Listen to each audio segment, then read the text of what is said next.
welcome back to Cheese and Turtles. My name's Imogen. In today's video, we are going to talk about how to stop constantly thinking about your mistakes and regrets, because we are all overthinkers to an extent, probably some of us worse than others, and this is a big one. So if you're not already subscribed, make sure to do that, give this video a thumbs up, follow me on Instagram, and let's get into it. Get comfortable, because I'm going to be talking about some serious stuff in this video. I'm a huge overthinker, okay? If there was like an Overthinkers Anonymous group, I would be at it. One of the things I used to think about a lot was mistakes I'd made in the past. A lot of people have this problem, constantly thinking about mistakes and regrets to the point where it absolutely ruins the present and it ruins our ability to be effective at whatever we're currently working on. So here's how to stop thinking about your past mistakes and regrets. Right, number one, ask yourself if there is anything you can do to change the situation. Sometimes we regret the things that we've said to people, and sometimes we can seek to apologise and repair those relationships, okay? So if there's anything you can do to change the situation, make a plan, stop thinking endlessly, and act on it, okay? Maybe you upset one of your friends, okay? You can't change what you said, but you can go back and apologise, and maybe you can restore your friendship to how it was before, okay? So sometimes, yeah, you can't change the past, but you can change the situation that the past created, okay? So sometimes you can repair those regrets and you can not have them anymore if you take action now.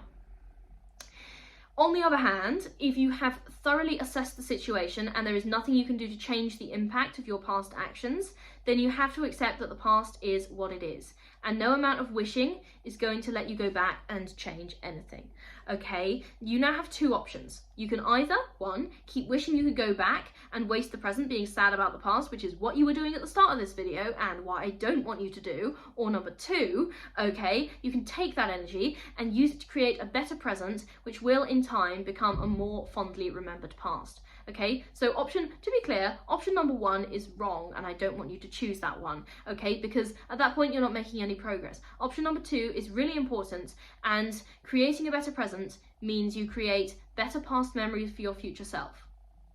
I know that was a little bit complicated, but better past memories for your future self by using the bad past to create a better present. Make sense? Okay. Again, use the past as a lesson, okay? Often we regret mistakes we made because we didn't have the information that we needed to make the right decision. But making good decisions is an iterative process. You get better and better at it as time goes on. With every day you live, you gain more and more experience and information, and you can use that to make better and better decisions in the present and the future, okay? So yeah, maybe you made a mistake and you have regrets because you didn't have all the information you needed in the past, and you made the wrong decision because you didn't have all the information you needed, and you can't change the fact that you didn't have the information you needed in the past. You can't change the mistake and you can't change the regret, okay? But what you can do is know that every day you learn more and every day you gain more experience, and as a result, you're going to make better and better decisions over time. Okay, also consider this. Other people don't care or remember. Do you remember other people's mistakes? Unless they like went to jail or did something so extraordinary that they made the news, okay, then it's likely that you have no clue about the mistakes other people have made in the past. I am willing to bet that like one of your friends probably like threw up on a night out, or like they've been cooking something in the kitchen and they burned it and set the fire alarm off, and you probably don't remember that.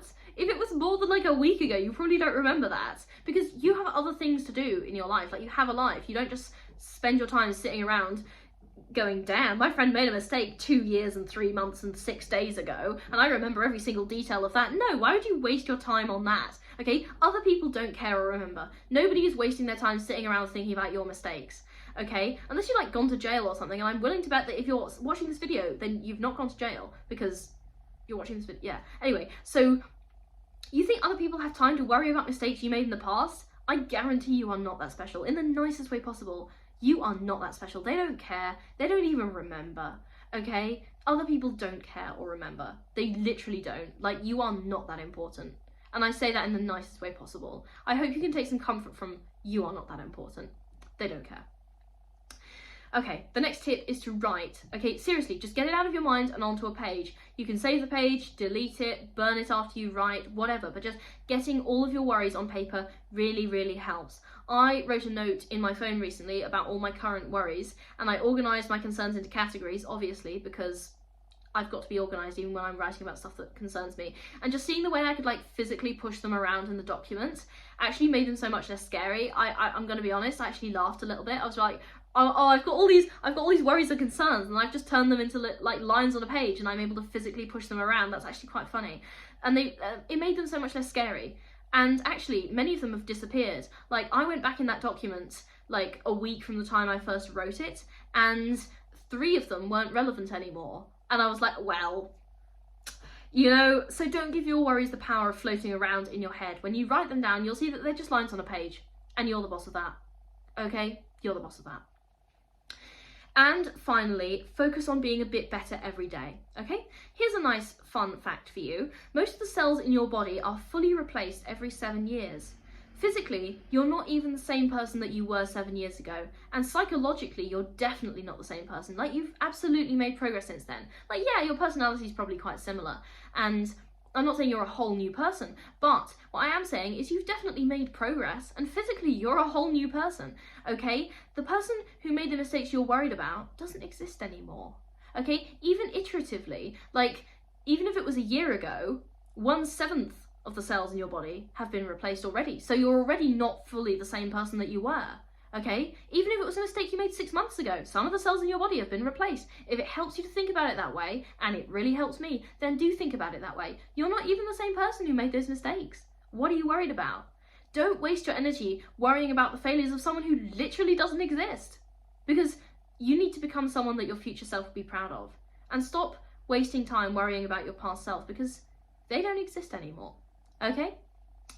So that's how to stop constantly thinking about your past mistakes and regrets. If you're not already subscribed, make sure to do that. Give this video a thumbs up. Follow me on Instagram, and I will see you in the next video. Okay, bye.